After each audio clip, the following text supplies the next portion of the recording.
So if I start to see people's temples are starting to go a little bit, they have infraorbital hollowing, mid-cheek hollowing, nasolabial creases, they're starting to jowl, and I have to do a more global approach, that's really when I start talking about the collagen biostimulators.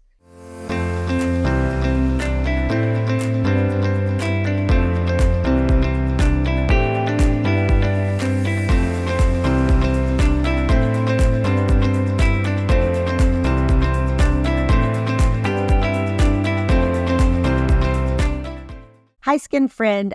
Thanks so much for tuning in to this week's episode of The Skin Reel. This week, I am talking about one of my favorite things, something I've really gotten into since I've been in my 40s and probably in the last 5 years, something I am doing a lot more of, and that is the use of biostimulants. Now, if you're listening, you may be thinking, I've never heard of biostimulants. What are they? So biostimulants are things that stimulate your own collagen. And as you may know, we start to lose our collagen even in our 20s. And that's really accelerated as we hit perimenopause and then certainly menopause. So it seems like everyone's on the hunt, the search on how to boost collagen. People are trying to stimulate collagen with collagen supplements and powder, with LED face masks, with lasers, and all these other things.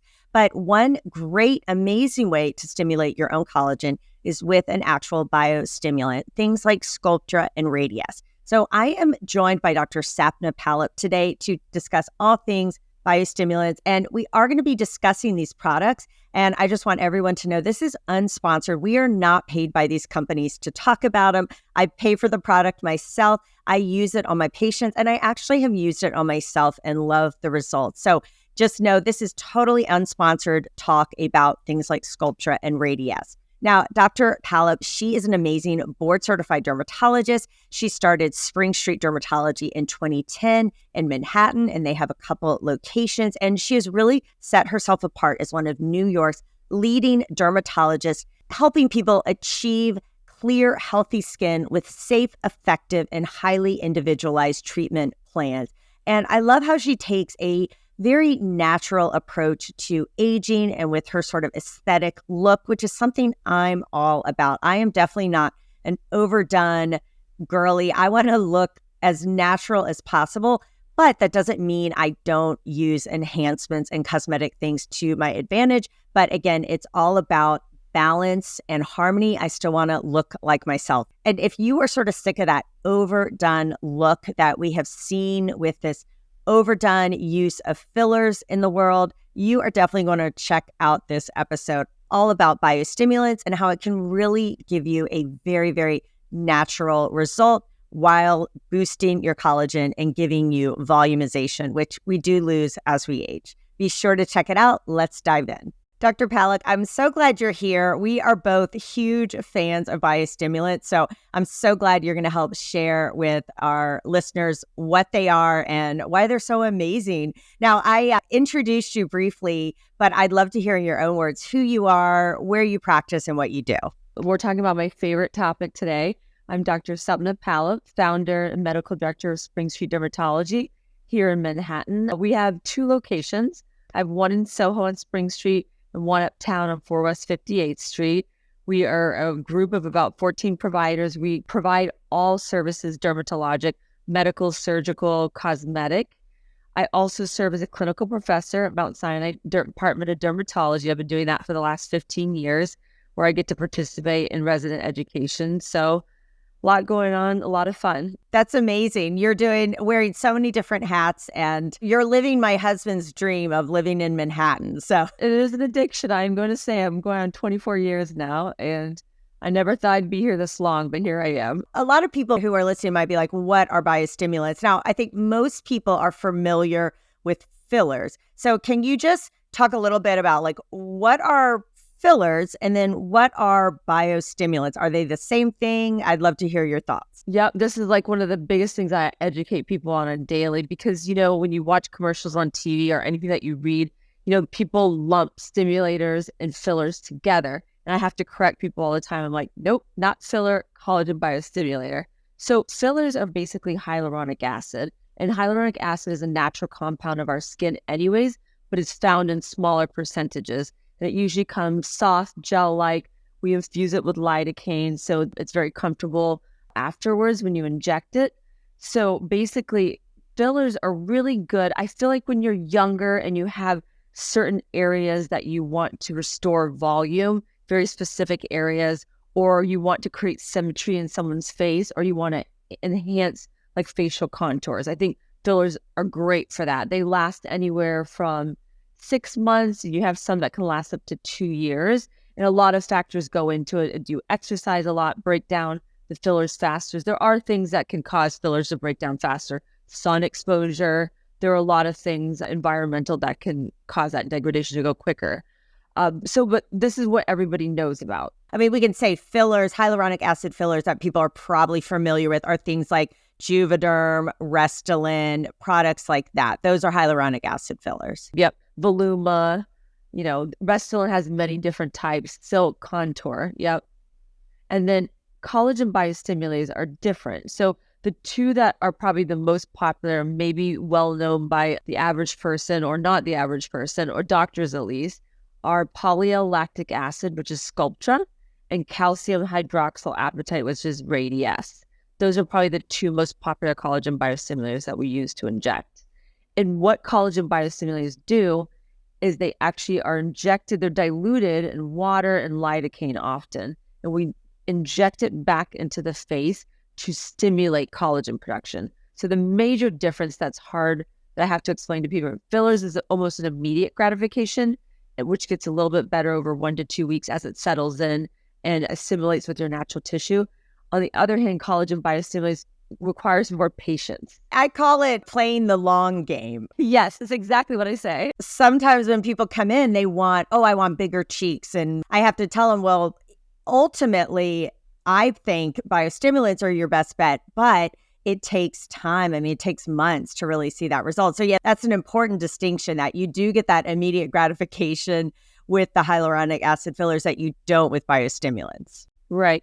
And I do feel like after a certain age, when we have bone loss, we have muscle loss, we have ligament loss, there's a lot of things that start happening. It sounds depressing to talk about, but it is what it is. We have most of our collagen in our early 20s and we just start losing it. So, I always explain to people, I'm 46 years old and I started doing it when I was 40, but, there's no real age that you can or cannot start. It's just when you're starting to have a more global approach to the face. So if I start to see people's temples are starting to go a little bit, they have infraorbital hollowing, mid-cheek hollowing, nasolabial creases, they're starting to jowl, and I have to do a more global approach. That's really when I start talking about the collagen biostimulators. And I just let them know it lasts for years. We have studies showing that Sculptra can last even up to 5 years, depending on how it induces your collagen. Fillers don't last as long. And if you're looking for a more subtle, gradual approach to keeping your youthfulness, I think collagen biostimulators are definitely the way to go. I could not agree more. And I find all this talk about collagen powders, LED face masks, all of these things. So I find when someone's coming to me and they're asking me those kind of questions or they're doing those sort of things, I'm like, you know what? Let's also discuss biostimulants, because I know I can induce your collagen with some Sculptra.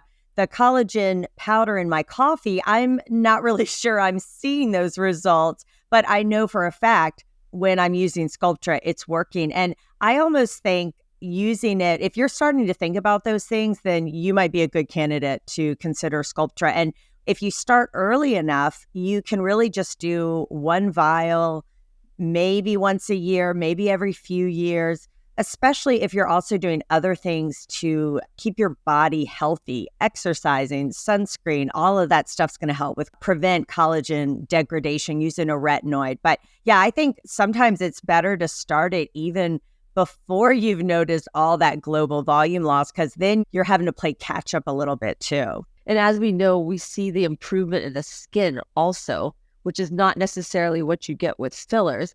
And I explain that also. I go, listen, you're going to see in a few years, you're going to be able to simplify your skin routine greatly. Have a retinoid on board, maybe a vitamin C, maybe alpha hydroxy acid, and call it a day, which is, I think, wonderful, because people are spending thousands and thousands of dollars on the skincare. And I've noticed my patients that have been doing Sculptra with me for years are really simplifying their skincare routine. I feel like every dermatologist, we always say this, right? A simplified skincare routine. And yes, Sculptra, you do sort of have to pay for it for that vial. But then I really think it will save you hundreds, maybe even thousands down the road. And it's even FDA approved for improving your skin appearance, which is great. I definitely want to talk about fillers because I feel like in the last, 15 years, people have gone crazy over fillers, and we have been plumping everything in hopes of preventing aging, sagging, all that. And I've used hyaluronic acid fillers, and I don't not use them. But what's the problem with hyaluronic acid fillers? Well, I just think like when you're looking at the face globally, there's a right place for the filler and a right place for the collagen biostimulants. And I often use them both together. And that's what I explain to people that, globally, when you're looking at the face, we can look at the collagen biostimulants and then we can go back and tweak with the fillers, which is really wonderful for, I still love fillers in the chin. Fillers can only really be used in the lips. So there is a place for all of it. Liquid rhinoplasty has been being done a lot, and, only fillers can do that. I love that approach that you go back and do the hyaluronic acid fillers for anything sort of left behind instead of using syringes of hyaluronic acid filler to get cheekbones. And we've all seen those people, right, where the cheeks they look like chipmunks. They're really firm. They're really stiff. They don't look natural. And I think that's where a lot of people get scared with cosmetics. They see that overdone look and they're worried that that's what they're going to look like. Well, the tough part is, you watch people over the years and then they start to lose their face, basically, where everyone's starting to look alike. And that's not what, in my opinion, we should be going for. Like I always explain to people, you want to look like yourself, but maybe just turn that clock back a little bit. And, a lot of women come in, they're like, my husband cannot know that I am doing anything right now. My partner cannot know that I'm doing anything right now. And why is that? Because, men are looking at some of these women and they're like, oh no, I do not want my wife or my partner to look like that. And then they're scared of it. And, a lot of them tease. They're like, oh, I'll just go get my hair done that day. And I come home and they're like, oh, you look really nice, and they don't know that they're doing anything. That's why I said it's unfortunate because when it's overdone, it's giving the whole, genre of this whole thing a bad look. People should feel comfortable to be doing these things and know that we're just enhancing and preserving instead of making people look completely different. It's such a slippery slope when you start fixating on things and just adding more filler and any sort of perceived deficit, and you just fill it up. And then you sort of lose touch with what you even looked like to start with. I see it in colleagues. I need to be mindful in myself. It can be really tricky. I tell my patients, sometimes I go back and I look at my pictures in my 20s and my 30s, and I'm like, okay, just making sure I'm not losing, perception of what I used to look like too, right? I mean, obviously our face is aging, things are changing, bones are changing. But, a lot of them are like, oh, we look at each other over the decades and stuff, and we think that we look the same, but we got to be conscious of it. And a lot of times I'll ask patients to pull up pictures of themselves in their 20s and 30s just to make sure I have a reference point of where I want them to be looking like, in 5 to 10 years. I do that too. Thank goodness for the iPhone sharing those old memories with us, right? Where you can be like, wait a minute.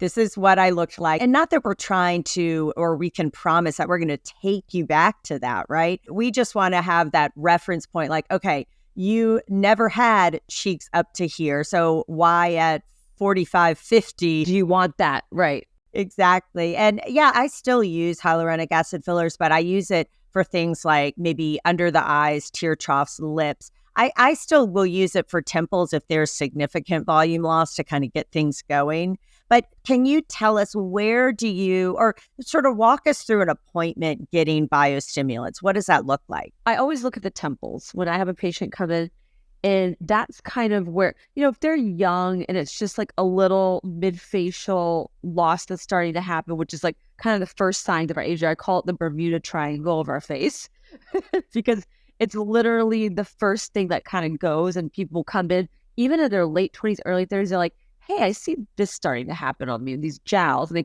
start pulling on them. I'm like, don't pull on them, And I explain like what's happening. It's usually just mid-facial. And I'm like, listen, if I know I can whip out one syringe of filler and correct that, and they're going to leave happy, I'm not talking to them about collagen biostimulants. I'm not going there yet. But if I start to see, hey, there's some temple loss here, we're getting some concavity, we've got a little bit more infraorbital hollowing, mid-facial hollowing, then, I'm looking at like already 4 syringes that would need to correct that. Then I automatically shift the conversation to collagen biostimulants. And I know it's not going to be a quick conversation. I know this is going to take at least 5 to 10 minutes to really explain what they are, what we're trying to achieve with it, the long game, as you were saying. I love that. I use that all the time. And, I also explained that we actually have studies showing how Sculptra and these collagen biostimulants can actually delay bone loss. There's a lot of studies coming out about that and looking at that. So I explained that that's kind of the future of it also.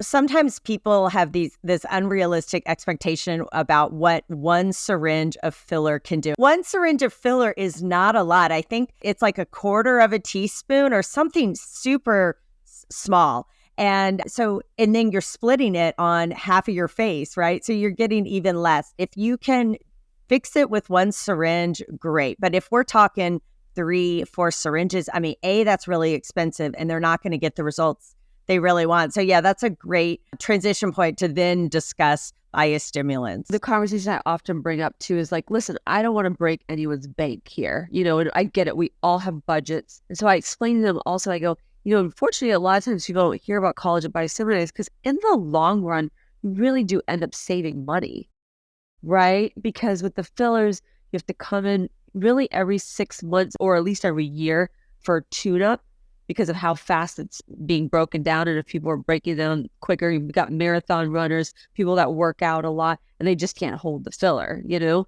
I go, it gets pricey. So I explain, when you start talking budget and things like that, then, they definitely listen a little bit more. And I would too if I was on their side. So that's also a very important point. Some people listening may say, how come I've never heard of biostimulants? But they're not new, right? In fact, they've been around. I've been injecting them for 20 years, yes. Why is it that there's this sort of like resurgence in it or people are hearing about it for the first time? What happened? You don't have to come in as often. It's not as big of a revenue maker. If you're like doing this global, very slow approach, subtle approach to it, you're not seeing your patients as often, which is what appeals to a lot of people. But I feel like revenue-wise, it's not going to be as big of a revenue maker for the injector. So and that's a horrible way to think about it. But I think a lot of times you don't hear about it because of that reason. My thoughts are for a long time, it was being used for patients who had HIV and they had this sort of what we call stigmata of HIV where they would get this hollowing, especially with the medications they were on. And the product had to be pre-mixed and then it had to sit overnight, or we were told it had to sit overnight. And so it wasn't really feasible to use. There's a lot of prep to it. A lot of prep. And then if the patient didn't come in, is the product wasted and all of that stuff. So I feel like the company or Sculptra, right, has made it easier to inject. It doesn't clog the needle like it used to. We don't have that lengthy overnight wait, sitting and waiting. And so I also feel like it's just more practical to use in a clinic now, which is why I think we're seeing a resurgence in it. And also I think people are wanting a more natural look. They love the idea, like natural, I always say natural doesn't always mean better, but the idea of boosting your own collagen, I think people are on board with that. They want that versus putting in, yes, hyaluronic acid is natural in our skin as well, but I think people like that idea that you are using your own body to build your own collagen. Absolutely. And it's funny that you say that because I was the director of HIV dermatology from Mount Sinai for the last 14 years. And when I was a resident, that's how I learned to inject it so much as I was doing it on HIV patients that were losing the medicines aren't as good as they are now. And they were getting a lot of lipoatrophy. And I got a lot of practice using Sculptra in those patients. Yeah. But I love that it's now come back, or I'm using it all the time. I'm a big fan. I use it personally now. Same.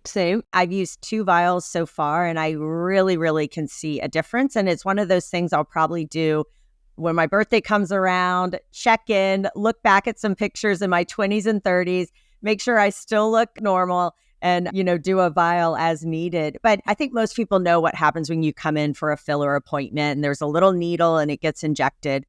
What does a Sculptra appointment look like and what can they expect for downtime? Yeah. So I let them know, I go, you know what?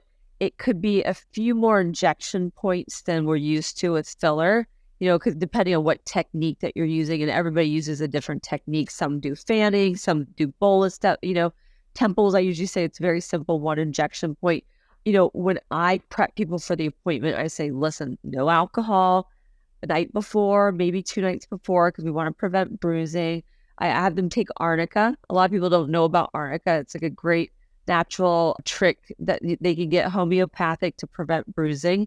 So I give them all the prep. Don't take blood thinners before. So I say, if you do that, we're going to be in good shape. Bruising, swelling. And I tell them swelling, depending on how quickly they process the water in their face, I say maybe 2 to 3 days where you're going to feel like you're swollen.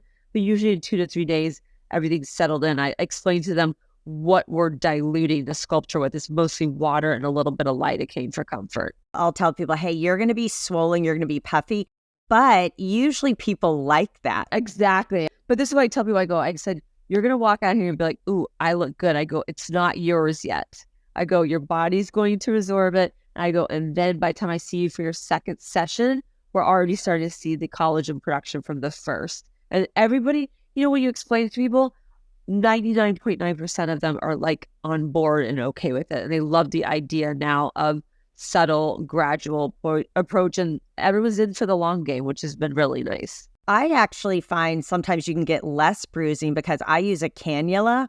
So it's blunt. And so I'm not using a needle making as many punctures. And with Sculptra, a lot of times we tend to focus on what we call the lateral or the sides of the face. We're working on the temples, the cheekbones, the jaw. And so I find that it's not, directly into the center of the cheek. And so if they get a small, tiny little dot bruise, it's pretty easy to cover up. But yeah, I do mention about the swelling, and I usually say you're going to actually like the swelling. It will go down, and as the water is resorbed by your body, and then your body starts to make the collagen. And that can take, I'll tell people 3 to 4 months to really see it. So hang in there. It is working. I also tell them, I said, because people are like, what are the side effects?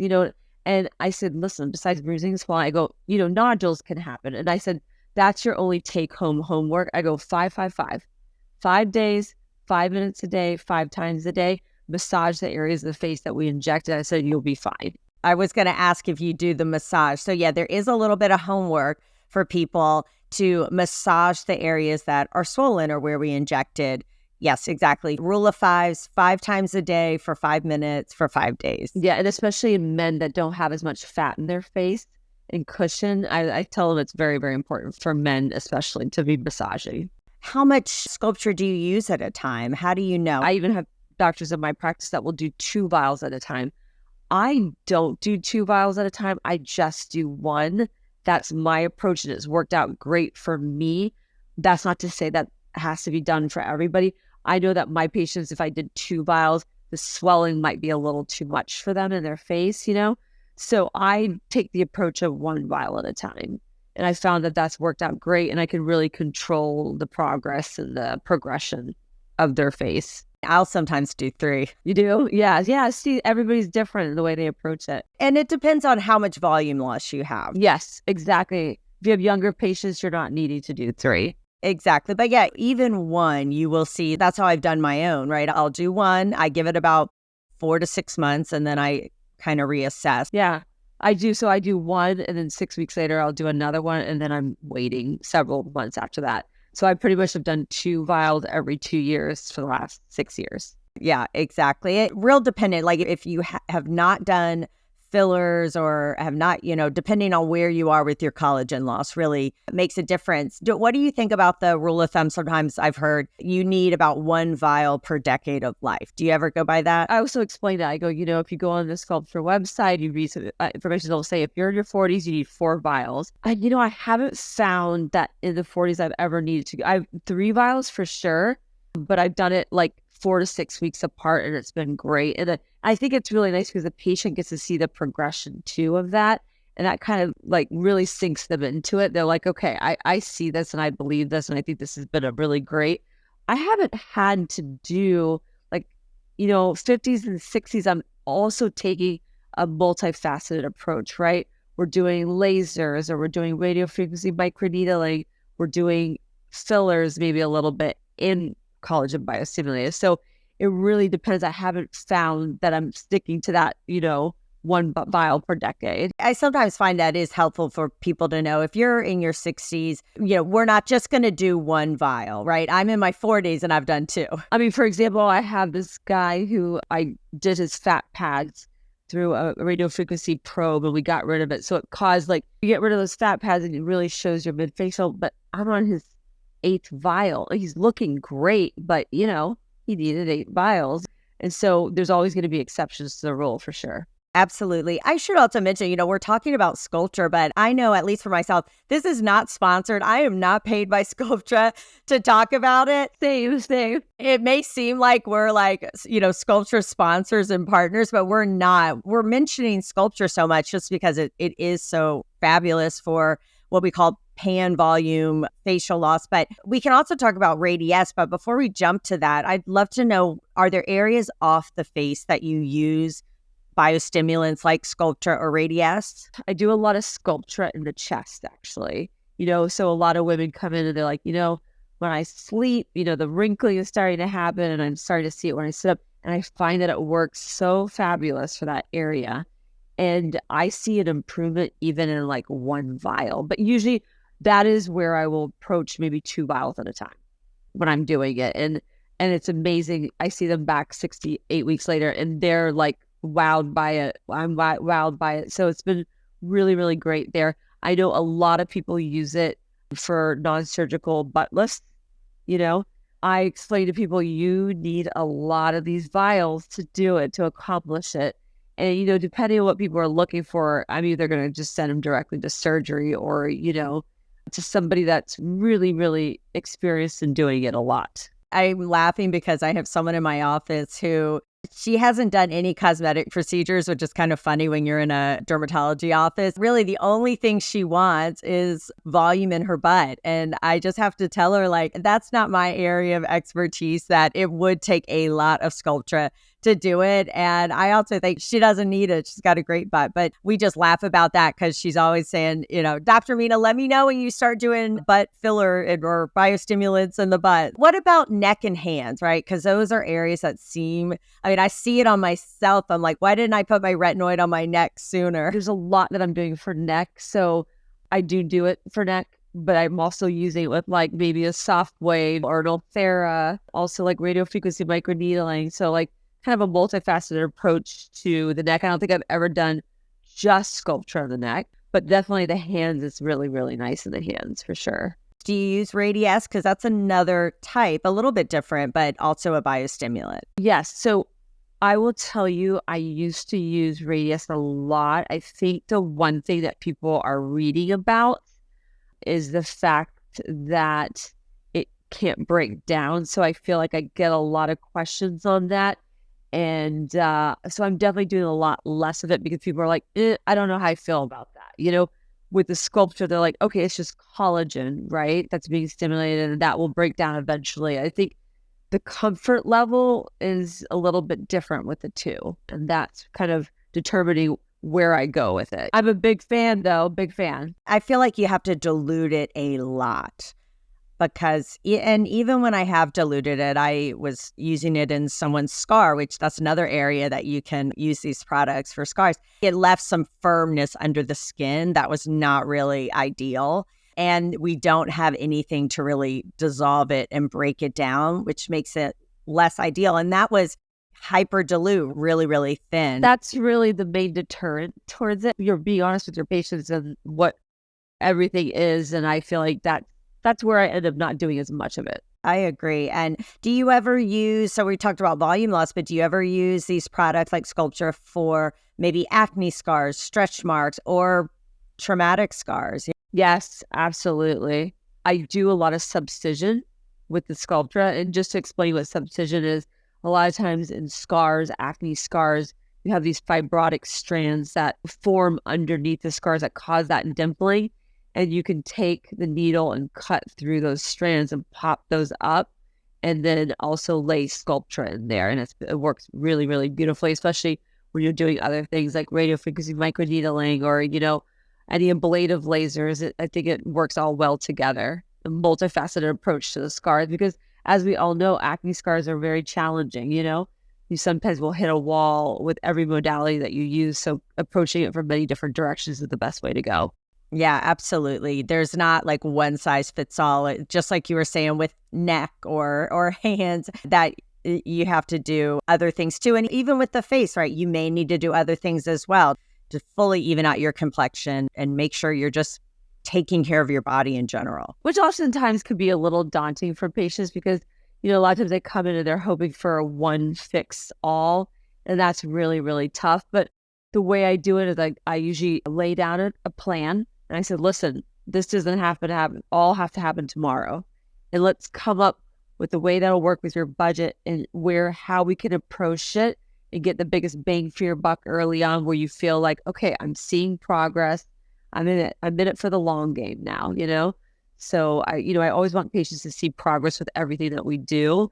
So, I get people's budgets are not going to allow them to do everything at one time. That's great to have sort of like a game plan, right? So that they sort of see where we're going. And that's why I think getting your cosmetic stuff done by a dermatologist can be so helpful, because we have this immense knowledge of skin and skin health, and it's not one size fits all. And I also will tell patients there's so many things we can do, but it's unreasonable, with time and budget and everything, to do everything. So let's focus on areas that bother you the most. And then again, playing the long game, having that relationship, seeing them back, and just taking our time. That skin and skincare, it's not like a quick fix. If someone is promising you that, then you should be a little bit careful. It's really tough because a lot of times I see patients come into me and I became like, sometimes the dermatologist is the last resort. They're going to, not to put down many spas or anything like that. They're going to these many spas and they're getting all the skincare and they're getting all these procedures done. And then they end up in my office and they're like, listen, I have spent thousands of dollars and I didn't even address what I went in for. And that makes me so sad because, they're already out thousands of dollars. Not only is their face full of acne and rosacea from the products the overuse of products that they've done. And now they have to spend money with me to undo that and then finally address that sunspot that bothered them that they were initially coming in for. So that's been really tough for me to watch. And I just explained it. I go, listen, not to put anyone down, but, this takes years of training and understanding of the skin. And even dermatologists, even we get overwhelmed with the amount of devices out there now, So how can we expect you as the consumer on the other side to even have a fraction of understanding with the amount of skincare and devices out there? You need guidance. You really do. And sometimes just if you start with your dermatologist, that can save you a ton of frustration and money. Yes, it does break my heart when people will come in to see me and they'll just usually get asked, I'm sure you do too, well, what do you use for your skin?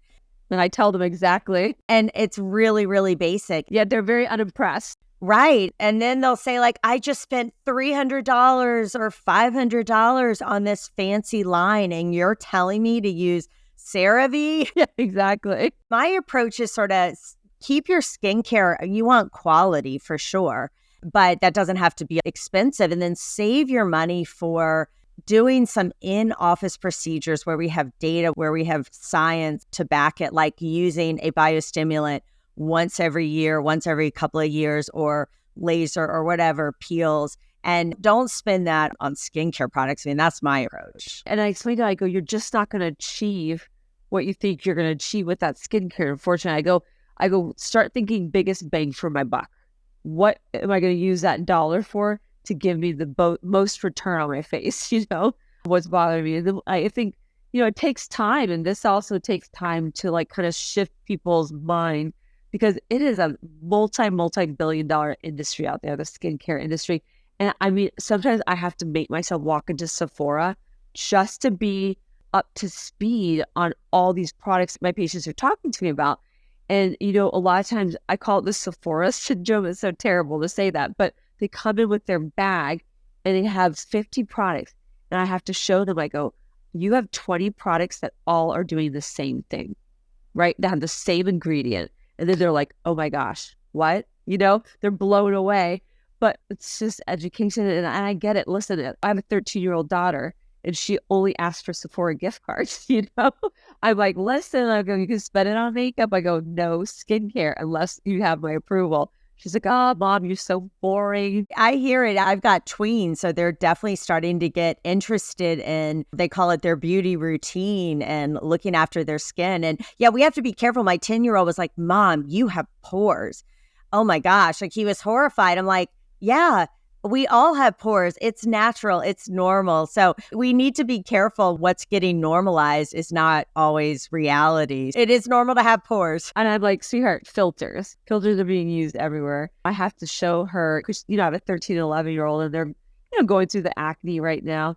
And then they'll show me a product and I'll be like, look at her skin. She's full of acne and she's using a filter right now. And they're like, oh, okay, I get it. And that's another topic in itself. And we'll have to have you back on for that. Yes.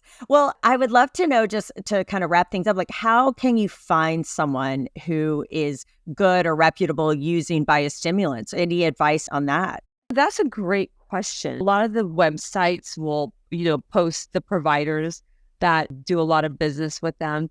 The reviews are the end all and be all, right? But, I think for me, it's been word of mouth. And really, most of my business has really been a referral. And that's how I like it and prefer it, because people are coming in where they've already seen your work and where they're like, hey, I saw what you did here. And they're more open and they're kind of like ready to listen about how to approach the skin. But yeah, that can be tricky to find. I know a lot of these laser companies, they'll list you as a provider and, you have that avenue, but a lot of it's referral based for sure. I always tell people to look at a friend of yours or someone who's had it. And if you think they look good and, you feel comfortable asking them, oh, what do you do or what have you had done? And then see who they use, because reviews too can be so skewed, or, they might be mad at the office because they didn't get an appointment, the same day. I would say look for someone who has a look that you like as well. Maybe this is crazy. I don't know if you do this. I do my own cosmetic stuff because I want to be able to tell patients, this is my work, right? And hopefully if they're worried about looking natural, then I say, well, do I look natural? I do this on myself. And I think that helps. So I'm also looking for someone who has the look you're going for. I mean, not everyone wants natural. Like some people may say that you're super boring. That doesn't look good to me at all. I want bigger lips. Exactly. So you have to go with someone who also has that look you're looking for, because if you aren't looking for a natural look and you really want more of an overdone, exaggerated look, then you need to find someone who can offer that. That's an excellent point. A lot of my patients will come in. I know that they were referred usually. They're like, oh, I saw Kim and she's been my friend for so long and I saw what you did on her lips, or I saw this. I loved it. I want the same thing, So that's exactly excellent point. That's really most of what's happening. Yeah. Well, this has been so much fun. I could talk about biostimulants forever. And again, like unsponsored, but we really just do believe in them and how wonderful they can make people's skin look and volumize. Can you just give us like your top 3 takeaways for biostimulants, like quick little nuggets? Global approach to the face, subtle, natural, and the longevity of it. I think that's my appeal to it and the beauty of it.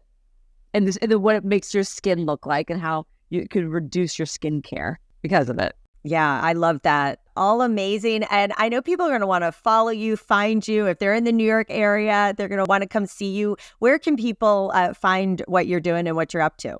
Spring Street Dermatology. The handles are the website. Pretty straightforward. It's easy to find us. All right. Well, I will include all of that in the show notes so people can easily find it and click on it. And I really appreciate you being here. This has been a lot of fun. Thank you for having me. I appreciate it. Thanks so much. All right. We'll see everyone next week.